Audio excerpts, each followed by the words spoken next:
It's all about the pajama tag today. Let's get into it.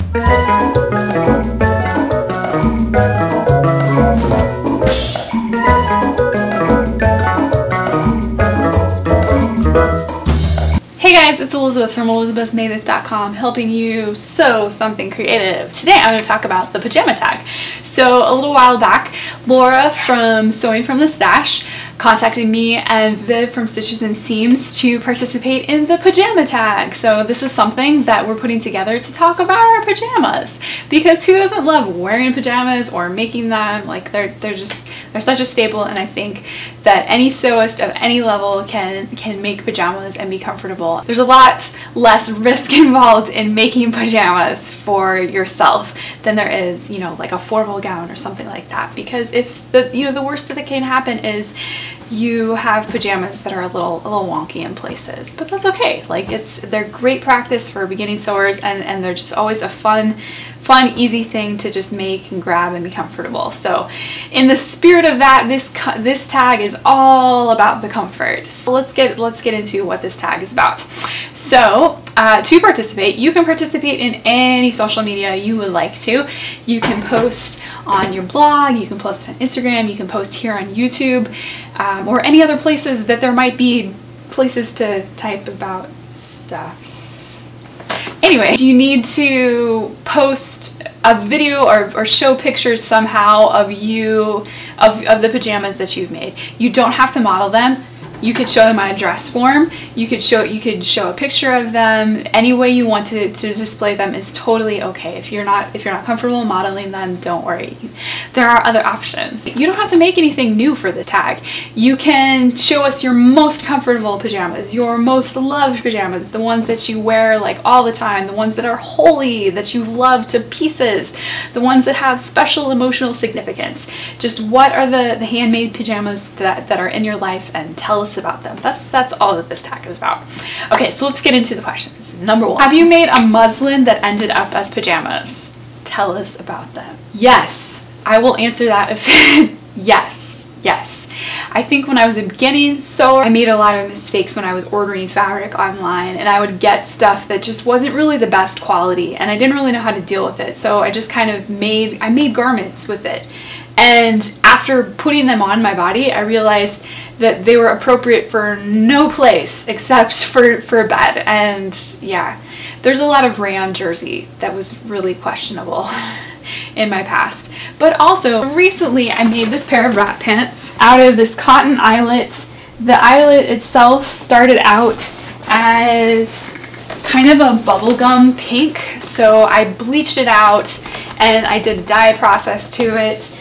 And I really love the final color. But the thing is that I don't really love wrap pants, it turns out.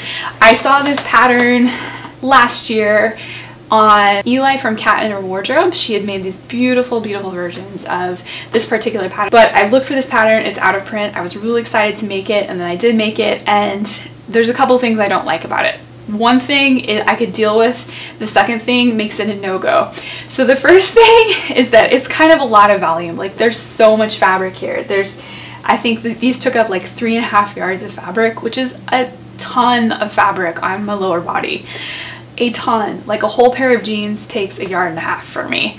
So 3.5 yards is that's a lot of fabric, people. That's a lot of fabric. Okay, so I'm not really crazy about that. I think it's just a lot of volume for my frame. So I'm not really into that. But I could deal with that if it was in a nice drapey fabric like a rayon challis or something like that. I think it could be okay. But I was in the sewing room with these on a couple weeks ago, and then suddenly it felt breezy, and I look, and the whole backside of my pants had untied themselves.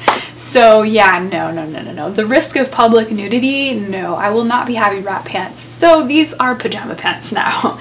So yeah, those are my accidental PJs. So number two, what were the first pair of pajamas that you ever made, or your favorite pajamas? And it's okay if they were for somebody else. I've got lots of pajamas. I make lots of pajamas for my kids. I make pajamas for myself periodically for different seasons. The first pair that I probably made, I made from an old sheet, and I actually lined it. They were just pajama pants. They were very straight. and they had a drawstring waist, so they fell off my hips literally all the time. And I lined them with flannel, so they were really, really cozy. They were like a striped kind of sage green print. I loved them. I loved them to pieces. They were wonderful, but yeah, they fell off my hips all the time, so that wasn't really good. Most recently, I have made myself a pair of pajamas from this ridiculous panda fabric that I got and made for my daughter. So I made them Crazy Jam style. So I had some leftover, so I pieced the fronts of them, and both of these are Berta patterns, and I put the pattern numbers in the description box. And when I bought this fabric originally, I had just a yard of it, and my daughter's dress took up a half yard of it, but it was extra wide fabric. It was like 70 inches, so I had enough to make an extra t-shirt for myself, but I did have to add sleeves to it. So this is a tie-dye rayon jersey. And I also had scraps to make for the shorts as well. There's a panda jersey, and then there's a tri-blend jersey from Serge Fabric Shop that I had leftover scraps from as well. So I think the combo, I really like the combo. I think it's really cute. They're really fun. It's totally age inappropriate, but I love them anyway. And then I have this one most recently too. This is a cotton batiste, and this used to be a dress that I had that I made after my second son was born. It's just really way too big. It was really special to me. With him, I gained the most amount of weight of any of my pregnancies. So I just felt kind of like yucky in my body, not because I was like particularly like huge or anything like that, but I just felt it was just physically really difficult for me to move, and I just felt kind of emotionally like bad.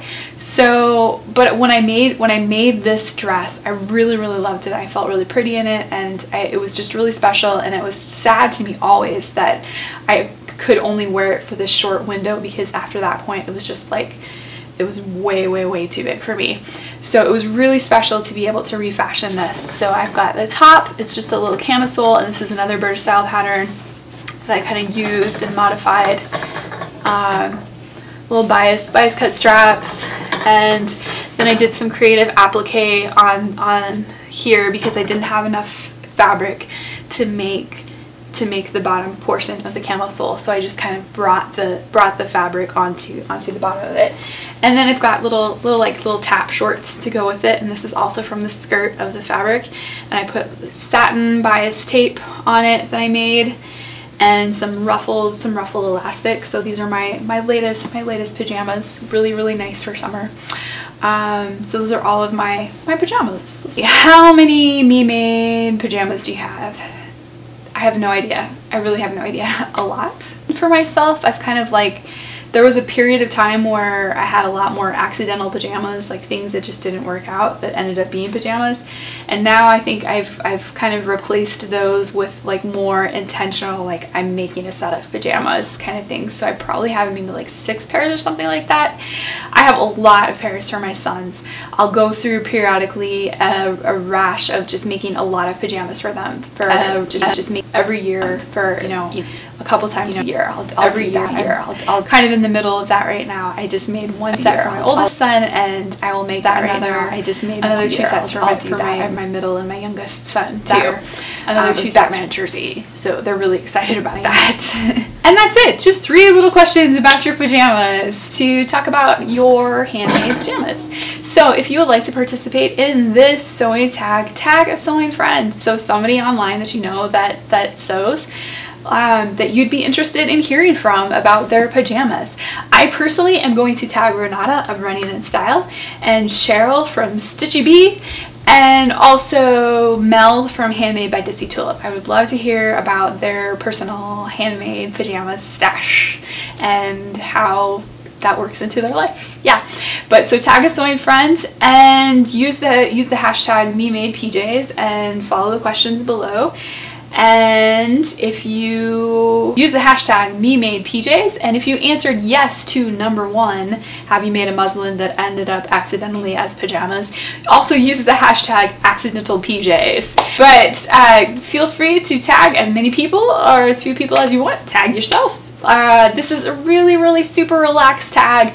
I'm really glad that post whenever you'd like to post, be it today, be it tomorrow, be it a month from now, just whenever you want to talk about your pajamas, talk about your pajamas.